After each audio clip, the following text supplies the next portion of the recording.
This is my reaction to Justin Gaethje versus Paddy Pimblett, which just took place in the main event of UFC 324, where Justin Gaethje won the fight by decision over Paddy Pimblett. He wins the interim title in what was one of the greatest fights I've ever seen in my entire life of watching this sport. I've seen so many fights, and even before I was into this sport, I've watched back older fights from the past. This is up there with one of the greatest fights of all time. An absolute legendary fight to kick off the Paramount era in their first main event on pay-per-view. I have no idea. Listen, Justin Gaethje won. Justin Gaethje walked away from UFC 34's main event with a decision win over Paddy Pimblett, securing the interim title in a fight that ranks among the most outrageous battles I've ever watched. This wasn't just a good scrap, it was pure madness. An absolute chaos-fueled statement to launch the Paramount era's first pay-per-view headliner. The tempo never dipped for a second. I was left shocked, baffled, and honestly questioning what I was seeing. I have no idea how Paddy Pimblett did not get flatline KO'd on about 50 different occasions. If he lost, yes, he did lose, and if he lost any stock from this, the one saving grace is that he's been saying for a long time, we don't get knocked out, lad, and that would be the worst thing to happen to him. If he got KO'd in one of these fights badly, that would just be his ridicule forever. What happened to Scousers don't get knocked out, and it'd just be images of Paddy Pimblett out cold. I have no idea how he didn't get flatlined in this fight. Justin Gaethje was cracking him with so many overhand rights. And the worst part was, I still can't explain how Paddy wasn't unconscious multiple times. He ate monstrous overhand rights from Gaethje, the kind of punches that erase elite fighters instantly, yet somehow remained on his feet, firing back and ignoring every rule of human durability. Watching it felt surreal, like witnessing a chin that didn't belong in reality. What made Pimblett's durability even seen as biased for me to bring this up? I bring up fouls in every fight breakdown I do. I know I wanted Paddy to win, but I am going to bring up the fouls. Gaethje fought very fucking dirty in this fight. A lot of eye pokes, a groin shot as well. I think Paddy Pimblett had a groin shot that he landed too, but that was towards the end of the fight where it was just an absolute mess of a scrap between the two of them. But Gaethje landed some really bad eye pokes on him. But it doesn't matter, because the result is the result. Pimblett gets beaten over 5 rounds. At one point in the third, and we can go through this bit by bit, round 1 through round 5. Round 1... More mind-bending was how unapologetically he accepted punishment. He wasn't constantly slipping or rolling. Often he stood upright, chin raised, jaw wide open, absorbing shots flush. Every time Gaethje wound up, your body reacted before your mind, bracing for the knockout that never came. Paddy looked almost built to be hit. Wobbled by any of these shots. Gaethje's chin is absolutely insane as well. That needs to be mentioned too. Pimblett was landing body kicks, knees to the body, low kicks. Wasn't shooting any takedowns. Because I picked the mixed martial artist to win. So he was just duking it out with Gaethje in round 1 and 2. Low kicks, body kicks, head kicks out of nowhere, uppercuts, hooks. He was landing good shots on Gaethje. And Gaethje just at one point said, it's nothing, like that to him, and was just eating these shots. And then when Gaethje got going after the eye poke that he landed on Pimblett, which was pretty bad, and I was thinking, oh my God. But in a bizarre, indestructible way, blows that should have ended the fight simply failed to do so. Of course, controversy followed. Gaethje skirted the edge throughout, landing several questionable low blows late in the chaos. These weren't minor incidents. The body, teeps, low kicks, knees, punches, chin up in the air. You're wondering every time, when is he going to get slept? There's so many moments, and I was screaming, yes, we are DDP, basically, in the middle of this, because it was just like, dude, this is plot armor. How is he surviving these moments so narrowly with millimeters to spare?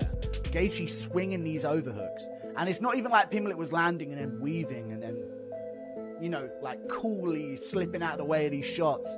He was just there to be hit, but in such an awkward way that the shots were just whizzing past his head and face on so many occasions.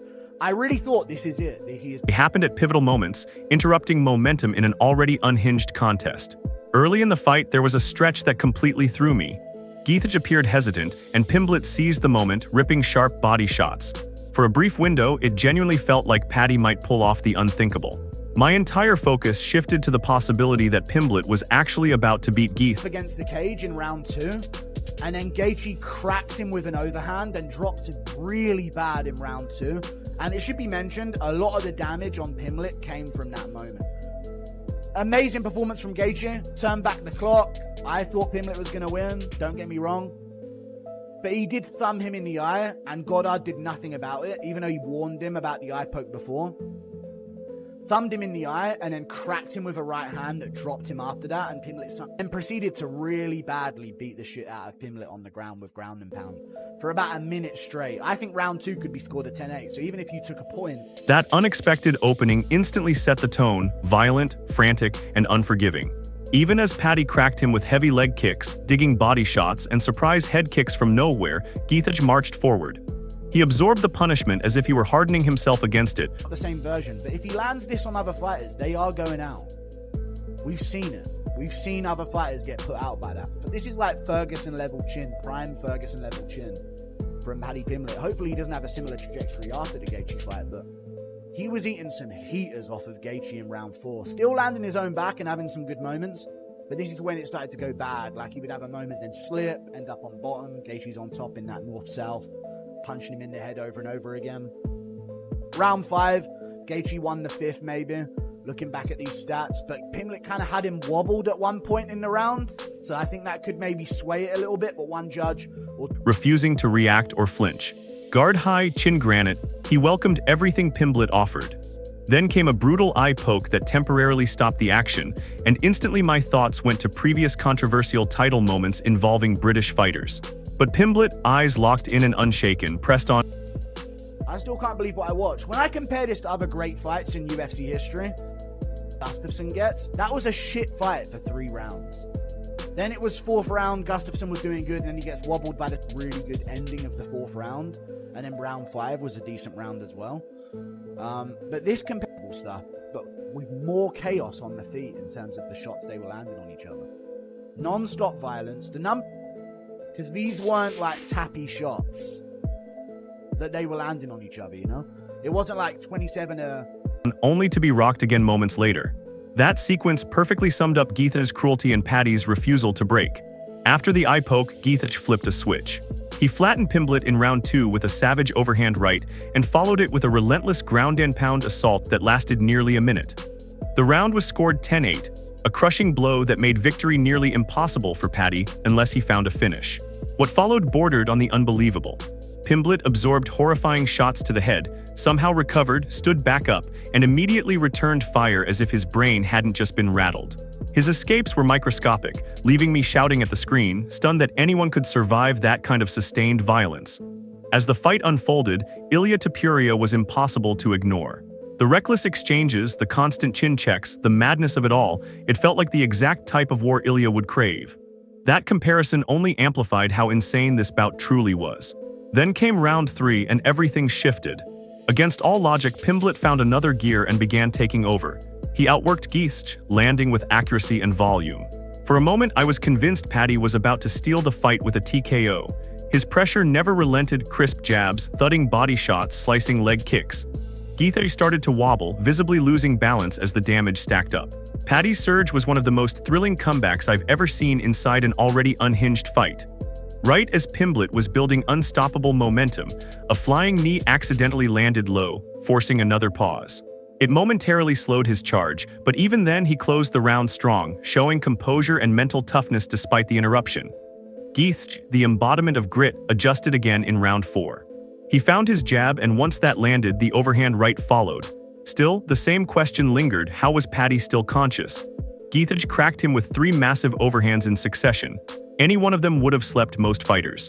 Instead, we witnessed a masterclass in toughness from both men. Pimblett's chin reached Tony Ferguson-level mythology in this fight. We've seen what Gaethje's power does to elite lightweights, yet Paddy absorbed it in a way no one else ever has. Even on the brink of being stopped, he fired back and stole moments. It was reckless, brutal, and breathtaking. The numbers don't tell the story. These weren't light touches, nearly every significant strike was a full-power bomb. The relentless violence made scoring the fight a nightmare because both men delivered and absorbed punishment that would end most contests. Pimblett's conditioning was another surprise. Despite concerns about his gas tank, he pushed through the deepest waters imaginable, proving he can go 5 hard rounds with an elite lightweight. a revelation that reshapes his future outlook. Still, Geetha's early fouls, particularly the eye pokes, remain a stain. Fouls are part of the sport, but the lack of consequences for such severe infractions raises real questions about officiating in high-stakes fights. This fight wasn't just entertaining, it was essential. UFC 34 desperately needed it. The rest of the card fell flat, weighed down by uninspired bouts and odd production issues. This main event saved the entire night, delivering violence, chaos, heart, and a war that will be remembered for a long time.